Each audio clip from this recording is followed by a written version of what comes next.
All right, today we're talking about your bird's cage, but we're not just going to cover the basics. We're going to really dive into how you can transform that simple container into a genuine, thriving world for your feathered friend. So let's get right into it. I want you to really think about this for a second. Is your bird's cage a prison or a paradise? Now, I know it sounds a little dramatic, but it's probably the most important question you can ask. Because for your bird, the answer to that question literally determines everything: their health, their happiness, their entire quality of life. And that leads right into this quote, which just nails it.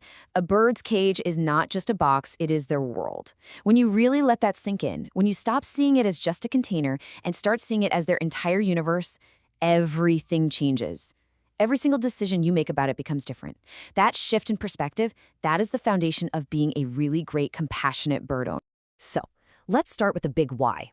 Why does this matter so much? Well, think about it. Your bird spends a huge chunk of its life inside that cage. If that space is boring or cramped or dirty, that's not just a minor inconvenience. It can directly lead to stress, to illness, and some really serious behavioral problems. This really changes what a cage is for, you know? It's not just about containment. It's a full-on habitat that has to do four crucial things. It's got to let them move around freely. It has to support their natural instincts like climbing and foraging. It absolutely must provide safety and comfort. And maybe most importantly, it has to keep their incredibly intelligent minds active. Okay, so let's get into the actual blueprint. Before we can even think about decorating and all the fun stuff, we have to build a solid foundation. And honestly, choosing the right physical cage is the single most critical decision you're going to make. And here it is, the number one rule, the golden rule of bird care. Size matters way, way more than shape. I mean it. You could buy the most beautiful, ornate cage with the best toys, but if it's too small, it's never going to be a real home. Space is everything. So as you look at this guide, the key thing to remember is that function always beats form. Your bird absolutely must be able to fully spread its wings without touching the bars. Ideally, it should even be able to take short flights from one side to the other. And a good rule of thumb is, the bigger the bird, the exponentially bigger the cage needs to be. All right, next up, a critical safety check, the materials. Birds use their beaks for everything, to explore, to climb, which means they are constantly chewing and rubbing on the bars of their cage. This is exactly why you need non-toxic materials like stainless steel or a good powder-coated metal. Rusty cages or ones with chipping paint, those are serious health hazards. Now, bar spacing, this is a real balancing act. If the spacing is too wide, a smaller bird can easily get its head stuck or just escape. But if it's too narrow, they can't get a proper foothold to climb. And climbing is a huge part of how they exercise. That spacing has to be perfectly matched to your bird's size. Okay, we've got our structure. Now for the really fun part, interior design. This is where we get to turn that empty cage into a home that's stimulating, comfortable, and fun. You can absolutely get creative here, but there are still some important guidelines to keep in mind for your bird's well-being. Just think of it like setting up a little house. It's a simple three-step process. First, we install the furniture, the perches. Then we set up the kitchen with the food and water stations. And finally, we add the entertainment center, all the engaging toys. Think of perches as your bird's shoes. Would you want to wear the same exact pair of shoes every single day? It'd be terrible for your feet, and it's the same for them. Using different sizes, textures, and natural woods helps exercise all the little muscles in their feet, which can prevent painful conditions like arthritis. Oh, and a huge pro tip: be strategic.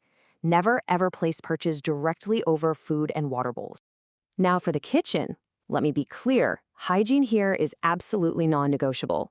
Stainless steel bowls are your best friend because they're so easy to sterilize, and placing them away from perches just keeps things clean. Honestly, this simple daily routine of cleaning bowls and providing fresh water is one of the single most effective ways to prevent your bird from getting sick. Never forget that birds are incredibly intelligent. A bored bird is an unhappy bird, so toys aren't a luxury, they are essential for their mental health. And here's the crucial point: rotate their toys weekly. This one simple action keeps their world fresh and exciting, and it can prevent that deep boredom that leads to destructive behaviors like feather plucking. So we've designed the perfect cage, inside and out. But even a perfect home needs to be in the right neighborhood, right? So now let's zoom out and talk about where to place the cage in your house and the routines you need to maintain it. Placement is all about finding the right balance. Birds are social creatures, so they want to be near the family to be part of the action. But you don't want them in the middle of chaos either. A spot in the living room, away from drafty windows or dangerous kitchen fumes, is often perfect. You want them to feel included, but also safe. A clean cage is a healthy cage. It's as simple as that, and a schedule like this makes it totally manageable. The daily tasks take just a few minutes, the weekly wipe down a bit longer, and then a monthly deep clean keeps the whole environment sanitary. Consistency is really the key here. You know, just like us, birds need good quality sleep to be healthy and have a good temperament. That means a quiet, dark environment for about 10 to 12 hours straight. A high perch helps them feel secure, and a cage cover can be a great signal that it's time to rest while also blocking out any disturbances. All right, we've covered a whole lot of do's. Now for a quick, rapid-fire look at the most common don'ts. These are the mistakes that can really undermine all of your hard work. And we are right back to the number one rule because it cannot be said enough. No amount of toys or care can ever make up for a lack of space. A small cage is the most fundamental and harmful mistake you can possibly make. Next up, the wrong bar spacing. This isn't just some small detail, it's a major safety hazard. If you get this wrong, you're risking injury or even escape. It's that serious. And finally, a dirty environment. Look, skipping your cleaning routine isn't just lazy, it's dangerous. An unclean cage very quickly becomes a breeding ground for bacteria and disease.